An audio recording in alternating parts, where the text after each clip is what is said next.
prehistoric art in Scotland is visual art created or found within the modern borders of Scotland, before the departure of the Romans from southern and central Britain in the early 5th century CE, which is usually seen as the beginning of the early historic medieval era. There is no clear definition of prehistoric art among scholars, and objects that may involve creativity often lack a context that would allow them to be understood.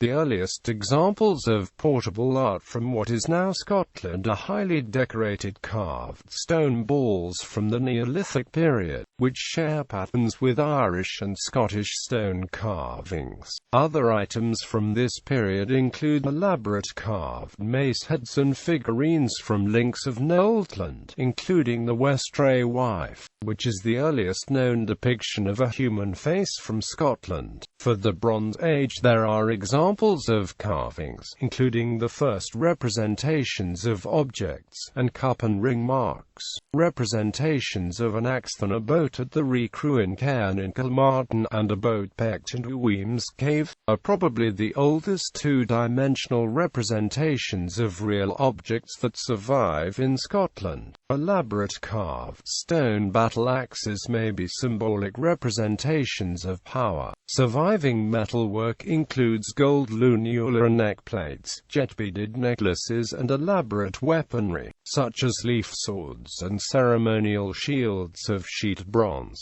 For the Iron Age there are more extensive examples of patterned objects and goldwork. Evidence of the wider Latin culture includes the Taur's pony cap and horns. The Stirling Talks demonstrate common styles found in Scotland and Ireland and continental workmanship. One of the most impressive items from this period is the boar's head fragment of the Deskford Carnocks. For the 1st century CE, as Rome carried out a series of occupations, there are Roman artifacts like the Cramond Lioness, and Roman influence on material culture can be seen in local stone carvings. Definitions and meanings. The ability to study prehistoric art is dependent on surviving artifacts. Art created in mediums such as sand, bark, hides and textiles has not normally endured, while less perishable materials, such as rock, stone, bone, ivory, later pottery and metal, are more likely to be extant. Whether all these artifacts can be defined as works of art is contested between scholars. Alexander Marshak argued that the earliest, non-representational incisions on rock mark the beginnings of human art. More cautiously, Paul Mellis suggests that the relative rarity of these works means they cannot be seen as integral to early human society and evidence of an artistic culture. Colin Renfrew has pointed out the dangers of applying modern values of art to past societies and cultures. Gunter Berghaus argues that these works have often been approached with a set of post-Renaissance aesthetic values that distinguish between artists and craftsmen and art and artifact. Although these categories are not universal and may be inappropriate for understanding prehistoric society, Duncan Garrow has pointed to the difficulties of the modern distinction drawn between form and decoration. The emphasis in studies of prehistoric art tend to be placed on decoration in objects such as ceramics and ignores the importance of form, found in objects such as weapons. Many meanings have been suggested for the advent and nature of prehistoric art. It may have helped develop human solidarity in its early stages. Open-air rock art may have acted as signposts for the route of animal migrations. Cave art may have had a ritual role in rites of initiation, vision quests at totemic ceremonies. Portable objects may have acted as notation systems, and anthropomorphic figures may have had a role in religious rituals. However, most artifacts can only be understood in their context, which is often lost to poorly understood Stone Age. Scotland was occupied by Mesolithic hunter-gatherers from around 8500 BCE, who were highly mobile, boat-using people making tools from bone, stone and antlers. Neolithic farming brought permanent settlements, like the stone house at Nap of Howr on Papa Westray, dating from around 3500 BCE. The settlers also introduced chambered cairn tombs, as at Maceheads, and the many standing stones and circles such as those at Stennis on the mainland of Orkney, which dates from about 3100 BCE, and similar stones to which are found across Europe from about the same time. There is no surviving art from the Mesolithic period in Scotland, probably because the mobile peoples of the period would have made this on perishable organic items. Probably the oldest surviving portable visual art from Scotland are carved stone balls, or petrospheres, that date from the late Neolithic era. They are a uniquely Scottish phenomenon, with over 425 known examples. Most are from modern Aberdeenshire, but a handful of examples are known from Iona, Skye, Harris, Uist, Lewis, Arran, Hawick, Wigtonshire and 15 from Orkney, 5 of which were found at the Neolithic village of Skara Brae. Many functions have been suggested for these objects, most indicating that they were prestigious and powerful possessions. The production may have continued into the Iron Age. The complex carved circles and spirals on these balls can be seen mirrored in the carving on what was probably a lintel from a chambered cairn at Piero Wall on Westray, Orkney, which seemed to be part of the same culture that produced carvings at Newgrange in Ireland. Similarly, elaborately carved maceheads are often found in burial sites, like that found at Erdens in Sutherland, which has a pattern of interlocking diamond-shaped facets, similar to those found across Neolithic Britain and Europe.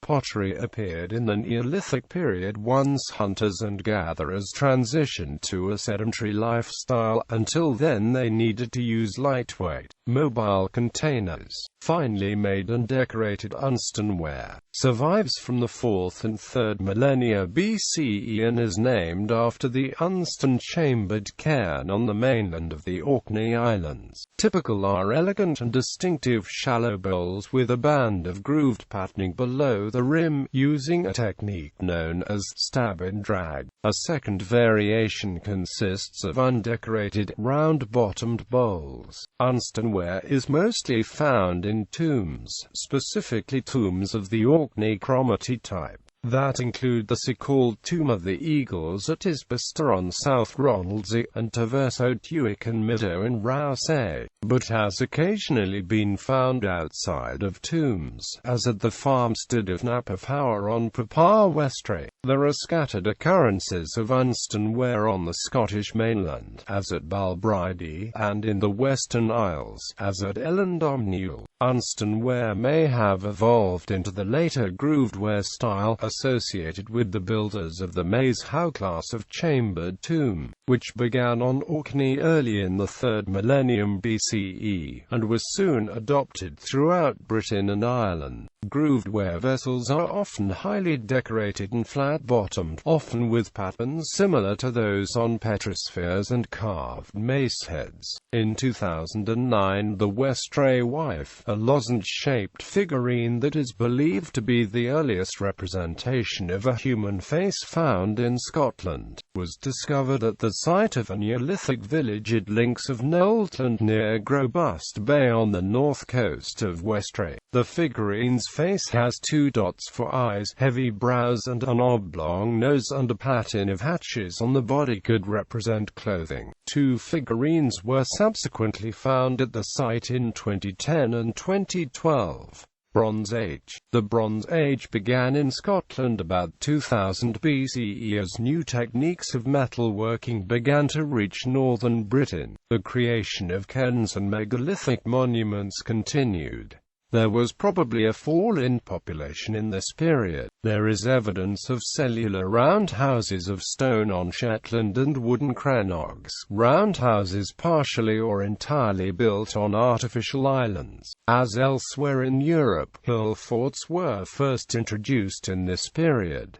For this period there are extensive examples of rock art. These include cup and ring marks of central depression carved into a stone, surrounded by rings, sometimes not completed. These are common elsewhere in Atlantic Europe and have been found on natural rocks and isolated stones across Scotland. The most elaborate sets of markings are in western Scotland, particularly in the Kilmartin district. The representations of an axe on a boat at the Recruin Cairn in Kilmartin and a boat pecked into Weems Cave are probably the oldest two-dimensional representations of real objects that survive in Scotland. Similar carved spirals have also been found on the cover stones of burial cists in Lanarkshire and Kincardine. There are also elaborate carved stone battle axes found in East Lothian, Aberdeenshire and Lanarkshire. These show little sign of use aware, and so, rather than being practical objects, may be symbolic representations of power. Similarly, the site at Fort Eviat in Perthshire produced a unique warrior burial under a giant sandstone slab. The slab is engraved with a spiral and has an axe head pecked into the underside, and underneath there are grave goods of a copper dagger with leather scabbard and a carved wooden bowl. Surviving metalwork includes personal items like the gold lunula and neck plates found at Auchentaggart in Dumfriesshire and Southside, Lanarkshire, which date from about 2000 BCE and are similar to those found in relatively large numbers in Ireland, but also with examples across Great Britain and in Portugal. Jet beaded necklaces strung in a crescent shape have been found at sites including Poltalloch and Melford in Argyll and Aberlemno in Angus.